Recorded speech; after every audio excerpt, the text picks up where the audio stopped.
안녕하십니까? 바다의 별치기 엘라입니다. 지난 시간에는 카타리나 에메릭 수녀님의 눈을 통해 우리를 위하여 채찍질 당하신 예수님을 보았습니다.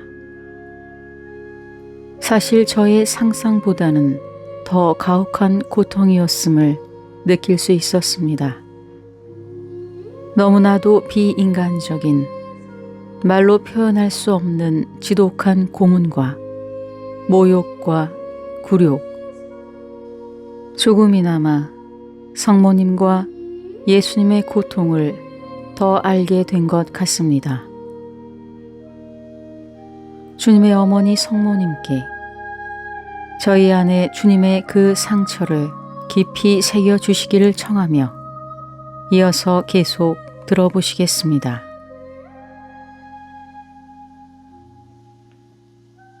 이 사람을 바라보아라. 이제 그들은 다시 예수님을 끌고 가서 머리에 가시관을 씌우고 족쇄로 묶인 손에 조롱의 호를 쥐어주고 자주색 망토를 입히고 그분을 빌라도의 궁전으로 데려갔다. 그분은 알아볼 수가 없었다. 피가 그분의 눈을 가득 채우고 입과 수염으로 흘러내리고 있었다.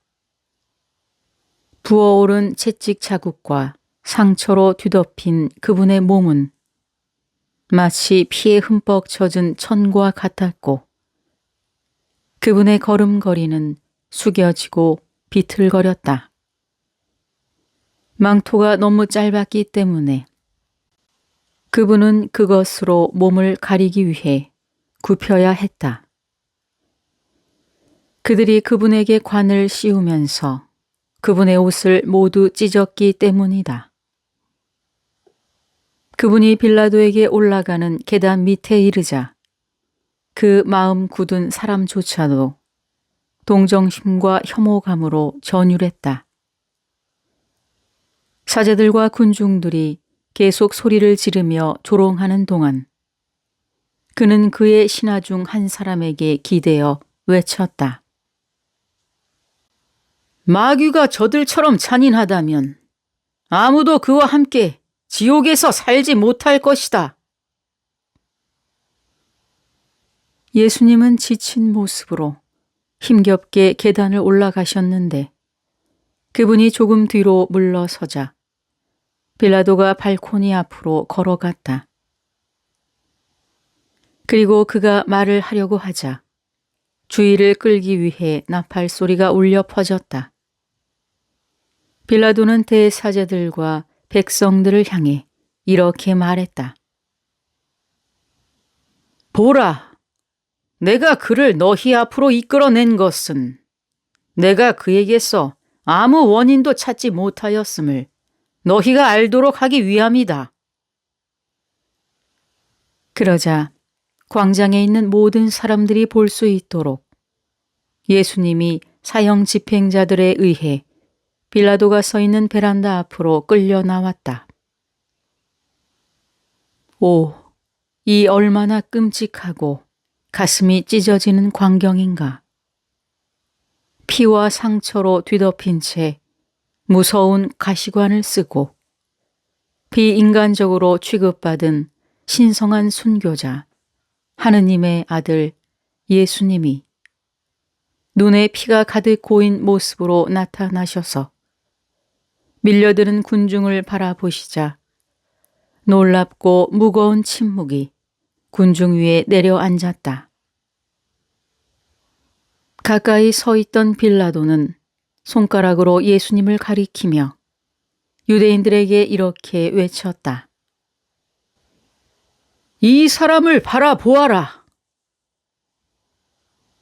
예수님이 찢긴 몸에 조롱의 진홍색 망토를 두르고 가시면류관을 쓴 머리를 숙이고 결박된 손으로 가짜 호를 쥐고 빌라도의 궁전 앞에서 무한한 슬픔과 자비와 고통과 사랑으로 피 묻은 유령처럼 사제들과 민중의 격렬한 외침에 노출되어 있는 동안 의복을 동여맨 남녀 한 낯선 사람들의 무리가 광장을 건너가 양못으로 내려갔다. 그들은 파스카 어린 양들을 씻는 일을 도우려고 했는데 양들의 부드러운 울음소리는 마치 침묵의 진리를 증언하려는 것처럼 군중의 피비린내 나는 외침과 뒤섞여 울렸다. 이제 이 거룩한 날의 비밀스러운 신부의 계시자 하느님의 참 파스카 어린 양이 예언을 성취하시고 죽임을 당하도록 침묵 속에서 몸을 내어 주었다. 대사제들과 재판관들은 자신들 양심에 두려운 거울이신 예수님을 보고 완전히 화를 내며 소리쳤다. 그를 없애라! 그를 십자가에 못 박아라! 빌라도가 외쳤다. 아직도 만족하지 못했느냐? 그는 충분히 벌을 받았으니 더 이상 왕이 되기를 원하지 않을 것이다. 그러나 그들과 모든 민중은 마치 정신을 잃은 듯 분노하며 격렬하게 외쳤다. 그를 없애라! 그에게 십자가형을 내려라! 빌라도는 다시 나팔을 불라고 명령하고 크게 외쳤다. 그를 데려가서 너희들이 십자가에 못 박으라. 나는 그에게서 아무런 이유도 발견하지 못했다. 이에 유다의 대사제들이 외쳤다. 우리에게는 율법이 있어. 그것에 따르면 그는 반드시 죽어야 하오. 그가 스스로 하느님의 아들이 되었기 때문이요. 빌라도는 대답했다. 당신들에게 이런 사람이 죽어야만 한다는 법이 있다면 나는 절대로 유대인이 될 수 없을 것 같다. 하지만 그가 스스로 하느님의 아들이 되셨다라는 그 말은 빌라도를 불안하게 만들었고 그의 미신적인 두려움을 다시 불러일으켰다. 그러므로 그는 예수님을 데려가서 홀로 그분에게 물었다. 그대는 어디에서 왔습니까? 그러나 예수님은 그에게 아무 대답도 하지 않으셨다. 빌라도는 말했다. 그대는 왜 내게 대답하지 않습니까? 나에게는 그대를 십자가에 못 박을 권세도 있고 그대를 놓아줄 권세도 있다는 것을 그대는 알지 못합니까? 그러자 예수님이 대답하셨다. 위로부터 주시지 아니하였다면 그대에게는 아무런 권세도 없다. 그러므로 나를 그대에게 넘겨준 자의 죄가 더 크다. 바로 이 순간 빌라도의 아내 클라우디아 프로클라가 그의 우유부단함을 보고 불안해하며 그가 그녀에게 한 약속을 다시 한번 보여달라고 그에게 사람을 보냈지만 그는 자신의 신들에게 호소했다는 모호하고 미신적인 대답을 했다. 전과 같이 결심을 내리지 못하고 난처해진 빌라도는 다시 나가서 사람들에게 예수에게서 아무런 죄도 발견할 수 없다고 말했다. 그 사이에 그들은 대사제들과 바리사이인들이 퍼뜨린 소문에 동요했다. 예수의 제자들이 빌라도의 아내에게 뇌물을 주었다. 만약 예수가 석방되면 로마인들과 연합하여 그들을 모두 죽일 것이다. 이것은 군중을 극도로 흥분시켰고 그들은 그분의 죽음을 그 어느 때보다도 더 격렬하게 외쳐댔다. 빌라도는 어떤 식으로든 자신의 질문에 대한 답을 얻고자 예수님께 다시 돌아왔다.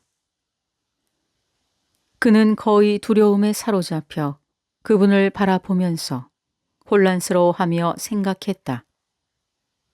이 사람이 정말 신이라면 어쩌나. 그는 맹세를 하며 즉시 예수님에게 그가 인간이 아닌 신인지, 그가 유대인들에게 약속된 왕인지 말하라고 진지하게 간청하기 시작했다. 그분의 왕국은 어디까지 미치는가? 그분의 신성은 어느 계급에 속하는가? 그는 예수님이 그의 질문에 대답하시면 그분을 자유롭게 놓아줄 것이라고 선언했다. 나는 예수님께서 빌라도에게 하신 말씀을 본질적으로는 말할 수 있지만 똑같은 말로는 되풀이할 수 없다. 주님은 매우 중요한 말씀을 하셨다. 그분은 빌라도에게 그분이 어떤 왕이었으며 어떤 나라를 다스리셨는지 무엇이 진리인지 이해할 수 있도록 하셨다. 그분은 그에게 진리를 말씀하셨다. 예수님은 빌라도 앞에 그의 양심의 가증스러운 상태를 펼쳐놓고 그에게 닥칠 운명, 즉 그의 비참한 추방과 끔찍한 종말을 예언했다. 더욱이 그분은 언젠가는 그를 공의로운 재판에서 심판할 것이라고 말씀하셨다. 예수님의 말씀에 겁에 질린 빌라도는 다시 발코니로 나가서 예수님을 풀어주겠다는 뜻을 밝혔다. 그러자 외침의 소리가 일어났다. 그대가 그 사람을 놓아주면 그대는 황제의 친구가 아니요. 누구든지 스스로를 왕으로 삼는 자는 황제를 대적하는 것이요. 다른 사람들은 이렇게 소리쳤다. 우리는 그대가 우리 축제를 방해하는 자라고 황제에게 보고할 것입니다. 빨리 결정하시오. 우리는 오늘 오후 4시까지는 성전으로 가야 하기 때문입니다. 그리고 그 외침 소리. 그를 십자가에 달아라. 그를 없애라는 외침 소리가 사방에서 일부 폭도들이 기어 올라가 있는 광장 근처의 평평한 지붕에서도 맹렬하게 울려 퍼졌다. 이제 빌라도는 성난 군중을 어찌할 수 없음을 알게 되었다. 그 혼란과 소란 속에는 정말 무서운 어떤 것이 있었다. 궁전 앞에 모여있는 군중은 폭력적인 반란을 염려해야 할 정도로 극심한 분노와 흥분 상태에 있었다. 빌라도는 물을 가져오라고 명령했다. 종이 사람들 앞에서 그릇에서 물을 자신의 손에 붓는 동안 빌라도는 발코니에서 다음과 같이 말했다. 나는 이 정의로운 사람의 피에 대해 아무런 죄가 없다. 너희는 그것을 알아야 한다. 그러자 팔레스타인 각처에서 온 사람들을 포함하여 그곳에 모여든 무리 가운데서 만장일치로 끔찍한 외침 소리가 올라왔다. 그의 피가 우리와 우리 자손들에게 있을지어다. 슬픔의 순환을 묵상할 때마다 나는 유대인들의 이 외침을 듣는다. 그의 피가 우리와 우리 자손들에게 있을지어다. 놀랍고 두려운 환상 속에서 나는 그 엄숙한 자기 저주의 영향을 이해했다. 나는 그 외치는 물이 너머로 핏빛 붉은 구름과 불타는 채찍과 칼로 덮인 침울한 하늘을 본다. 나는 그 저주의 방사선이 그들의 뼛속까지 꿰뚫고 들어가 어머니 뱃속에 있는 자녀들까지도 만지는 것을 보는 것 같다. 나는 온 나라가 흑암에 휩싸인 것을 본다. 나는 그들의 입술에서 나오는 그 무시무시한 외침이 어쩐지 기분 나쁜 성난 불길처럼 그들의 머리 위로 솟아오르고 하나로 합쳐진 다음 다시 되돌아와서 어떤 사람들에게는 깊숙이 침투하지만 다른 사람들에게는 다만 주위에서 떠도는 것을 본다. 이 후자의 사람들은 예수님의 죽음 이후에 개종한 자들을 상징했는데 그들의 수는 헤아릴 수 없을 정도로 많았다. 왜냐하면 나는 예수님과 성모 마리아가 고통 중에서 그들의 구원을 위해 끊임없이 기도하는 것을 보았기 때문이다. 단 한순간도 구세주와 그분의 어머니는 그들의 잔인한 학대에 대해 분노하지 않으셨다. 나는 주님의 순환 전체를 가장 악하고 가장 야만적인 고문과 가장 저질이고 가장 무례한 조롱의 상징 아래에서 분노와 사나움의 상징 아래에서 그리고 그분의 적들과 그들 가족들의 가장 끔찍하고 잔인한 인격의 상징 아래에서 그분을 따랐던 많은 사람들의 배은 망덕의 상징 아래에서 영혼과 육체의 가장 극심한 고통의 상징 아래에서 보았다.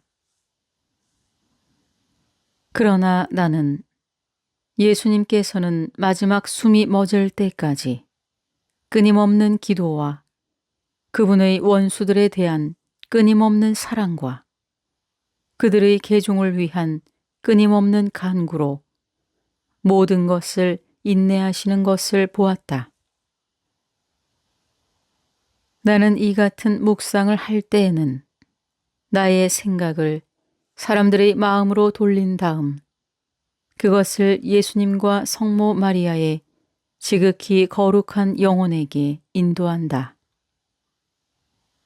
그러면 그들의 마음 속에서 일어나는 모든 것이 다양한 형상으로 나에게 보여진다. 사람들은 이런 형상들을 직접 보지는 못하지만 그것으로 인해 나타나는 모든 것을 느낄 수 있다. 그때 나는 무수히 많은 악마 같은 형체들이 각자 그들의 악에 완벽하게 순응하여 사람들 가운데서 활동하는 것을 본다. 나는 그들이 이리저리 돌아다니면서 군중을 선동하고 혼란스럽게 하고 그들의 귀에 속삭이고 그들의 입으로 미끄러져 들어가는 것을 본다. 나는 그들이 군중 가운데에서 그들을 하나의 무리로 통합하고 예수님에 반대하도록 선동하다가 그분의 사랑과 인내 앞에서 떨면서 물러나 다시 군중 속으로 사라지는 것을 본다. 또한 예수님의 위와 그분 주위에서 성모 마리아의 곁에서 그리고 이 끔찍한 장면에 참석한 소수의 거룩한 사람들 각자 근처에서 나는 분주히 움직이는 수많은 성인들을 본다. 나는 그들이 각자의 다양한 임무에 따라 여러 모습으로 의복을 입은 것을 본다. 그들의 행위는 때로는 기도나 기름 부음을 상징하거나 궁핍한 사람을 먹이고 입히고 그들에게 마실 것을 주는 것을 상징하거나 또는 다른 자비의 일을 함으로써 그들에게 위로를 주는 것을 상징하는 듯 보인다. 예수님에게 십자가형을 선언하는 빌라도. 진리를 구하기보다는 어려움을 회피하기 원했던 빌라도는 이제 그 어느 때보다 어찌할 바를 모르게 되었다. 그의 양심은 예수님은 죄가 없다라고 그를 질책했다. 하지만 빌라도는 그가 아내에게 한 약속을 지키지 못하고 정의와 자신의 양심을 거스르면서도 황제에 대한 위협 때문에 군중의 뜻에 굴복했다. 그의 피가 우리와 우리 자손들에게 있을지어다. 이 끔찍한 외침이 사방에서 울려 퍼지고 있는 동안 빌라도는 선고를 내릴 준비를 하라고 명령했다. 그러자 그들이 그의 예복을 가져왔다. 보석으로 빛나는 관이 그의 머리에 씌워졌고 망토가 그에게 입혀졌으며 그의 지팡이가 그의 앞으로 들려왔다. 많은 군인들이 그를 에워쌌고 재판소의 관리들이 무언가를 들고 그의 앞에서 갔고 양피지 두루마리와 작은 서판을 든 서기관들이 그를 따랐다.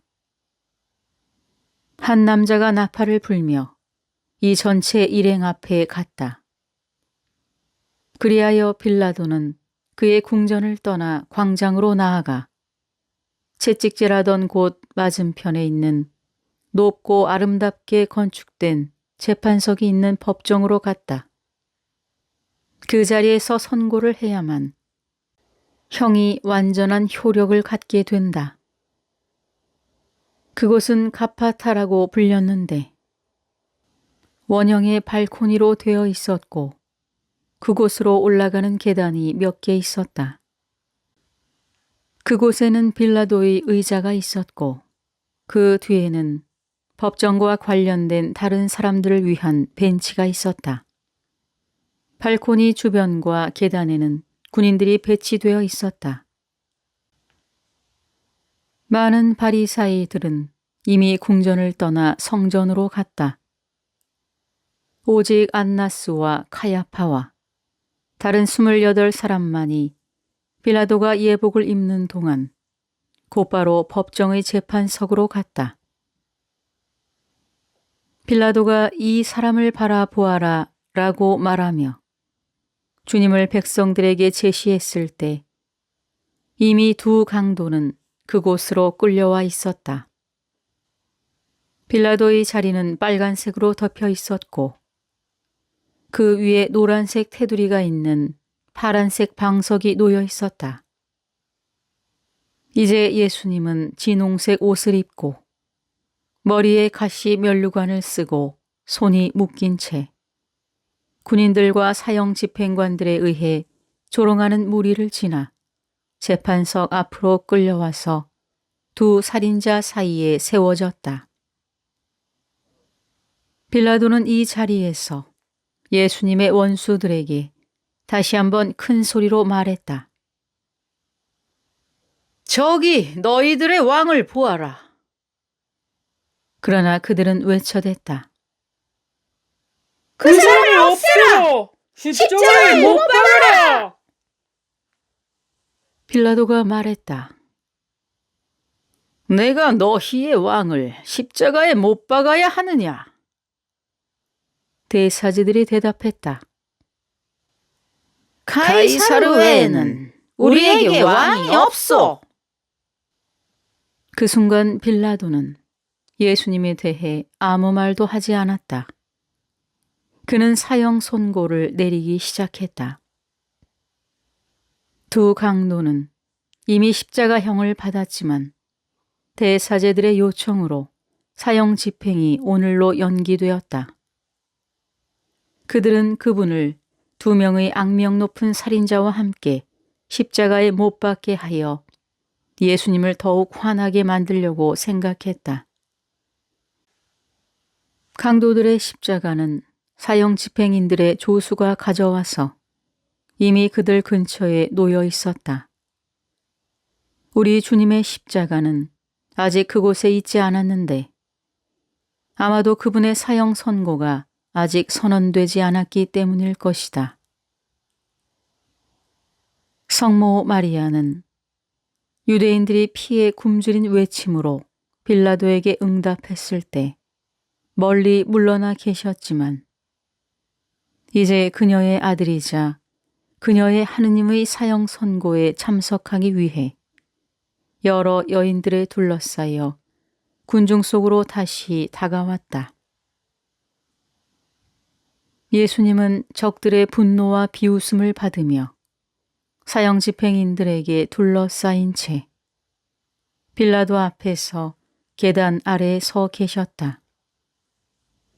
침묵의 나팔 소리가 울려 퍼지자 빌라도는 사악하고 잔인하게 격분하며 사형을 선고했다. 그 저질의 두 혀를 가진 비참한 자의 모습, 피에 굶주린, 이제 만족한, 잔인하게 그들의 먹이를 사냥하는 바리사이들의 승리, 구세주의 수많은 고난, 그분의 축복받으신 어머니와 거룩한 여인들의 말로 표현할 수 없는 고통과 고뇌, 열심으로 귀를 기울이는 화난 유대인들, 군인들의 차갑고 오만한 태도, 그리고 군중들 사이에 있는 그 모든 끔찍하고 사악한 형상을 한 악령들의 모습은 나를 압도했다.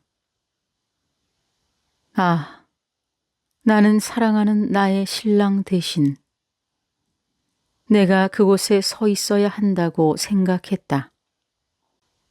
그러면 정말로 그 판결은 정당했을 것이다. 빌라도는 예수님의 죄목을 늘어놓았다. 선동하는 자, 유다의 율법을 교란하고 위반하는 자, 사람들이 자신을 하느님의 아들이요 유대인의 왕이라 부르도록 허락한 자, 대사제들에게 사형을 선고받고 만장일치로 민중에 의해 십자가형을 받은 자, 마지막까지 예수님의 결백을 그토록 자주 공개적으로 주장했던 불의한 재판관 빌라도는 이제 대사제들의 선고가 정당하다고 선언하고 이와 같은 말로 끝을 맺었다. 나도 유대인의 왕 나자렛 예수를 십자가 형벌로 정죄하노라. 빌라도의 말을 들은 하느님의 아들 예수님의 가장 고통받는 어머니는 마치 죽어가는 상태에 있는 사람처럼 되었다.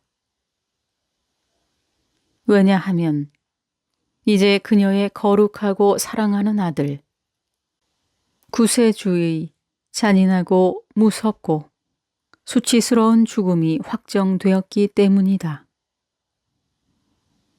요한과 거룩한 여인들은 눈먼 군중이 구세주의 어머니의 슬픔을 조롱함으로써 그들이 더 큰 죄를 짓지 않도록 성모님을 현장에서 데려갔다.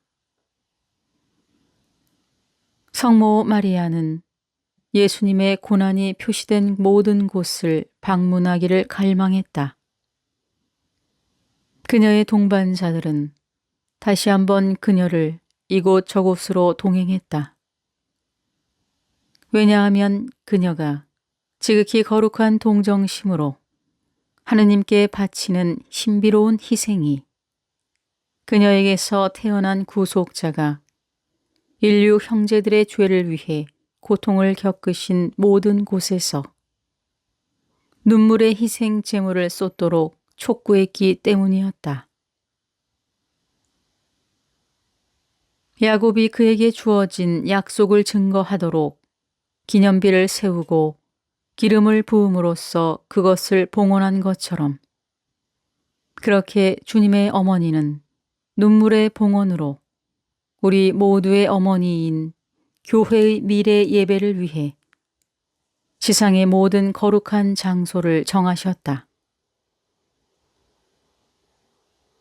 다음으로 빌라도는 재판석에 앉아 판결문을 썼는데 나는 그가 마치 진노의 천사가 그의 손을 인도하는 것처럼 고통스럽고 혼란스러운 마음으로 그의 뜻에 반하여 글을 쓰고 있는 것을 보았다. 그것은 대략 이와 같았다.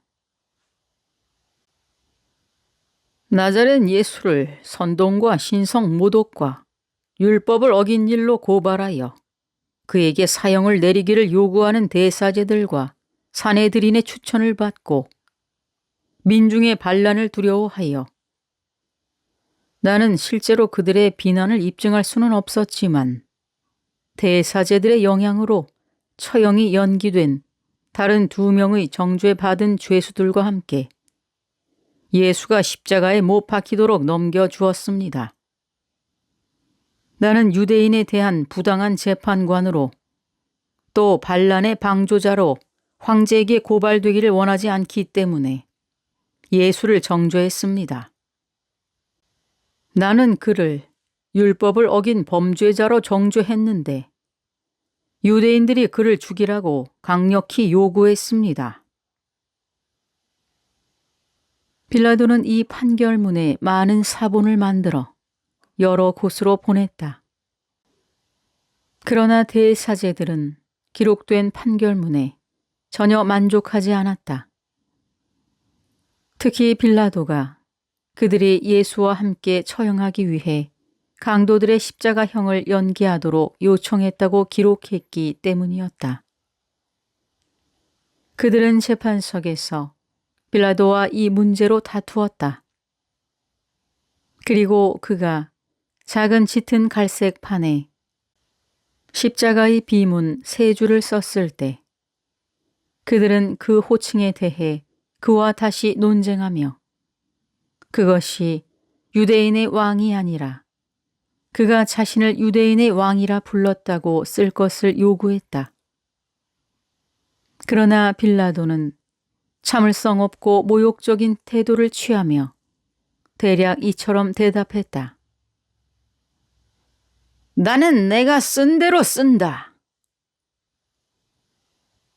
그들은 또한 예수님의 십자가가 2 강도의 십자가보다 그분의 머리 위로 더 높이 들리지 않기를 원했다. 그러나 그것은 그래야만 했는데 우선 빌라도가 쓴 호칭을 예수님의 머리 위에 붙이기에 너무 짧았기 때문이다. 결과적으로 그들은 예수님의 십자가가 더 높아지는 것을 반대했고 그럼으로써 그들 자신에게 그토록 불명예스러운 예수님의 호칭이 붙여 올려지는 것을 방지하기 원했다. 그러나 빌라도는 양보하지 않았다. 제목을 붙일 수 있는 부분을 기둥에 고정해서 높이를 올려야 했다. 이렇게 해서 십자가는 내가 항상 본 그토록 의미 있는 형태로 되었다. 클라우디아 프로클라는 빌라도가 그녀에게 한 약속을 돌려주고 자신이 그로부터 자유롭게 되었음을 선언했다. 그날 저녁 나는 그녀가 비밀리에 그의 궁전을 떠나 거룩한 여인들에게로 도피하여 라자로의 집에 숨겨지는 것을 보았다. 형이 선포된 후 지극히 거룩하신 구속주께서는 다시 야만적인 집행자들의 먹이가 되었다. 그들은 그분이 카야파 앞에서 조롱을 당할 때 그분에게서 빼앗은 그분의 옷을 가져왔다. 그것은 깨끗했는데 일부 동정심 많은 사람들이 씻어서 안전하게 보관하고 있었을 것이다. 또한 내 생각에는 사형을 집행하는 로마인들에게는 이러한 것이 관례였다고 생각한다. 이제 악명 높은 깡패들은 다시 예수님의 손을 풀고 옷을 벗긴 후 새로 옷을 입혔다. 그들은 그분의 찢긴 몸에서 조롱의 진홍색 양모 망토를 끌어냈는데 그분의 많은 상처가 터졌다. 그분은 떨면서 그분의 허리 주위에 속옷을 둘렀다. 그 후에 그들은 그분의 목에 갈색 모직 스카플라를 걸치려고 했는데, 그러나 그들은 성모님께서 배틀로 짜서 만든 이음새가 없는 그 옷을 큰 가시관 위로 입힐 수 없자 예수님의 머리에서 가시관을 세게 잡아 당겼는데, 이로 인해 그분 머리의 모든 상처에서는 말할 수 없는 고통의 피가 흘렀다. 그들은 그분의 상처 입은 몸에 성모님이 배틀로 짜서 만든 옷을 입힌 후 그분의 헐렁한 흰색 양모 겉옷과 넓은 허리띠와 마지막으로 그 위에 그분의 망토를 입혔다. 그런 다음 그들은 그분의 허리에 족쇄를 걸치고 거기에 묶여있는 긴 밧줄로 그분을 끌고 갔는데, 이 모든 것은 야만적인 발길질과 구타 속에서 일어났다. 마침내 안나스와 카야파는 화를 내며 빌라도와 다투기를 끝냈다. 그들은 그들이 받은 가늘고 긴 두루마리 몇 개, 그 사형 선고장의 사본을 가지고 제 시간에 도착하기 위해 성전으로 서둘러 갔다. 이 부당한 사형 선고는 우리 시대의 시간으로 오전 10시경에 일어났다.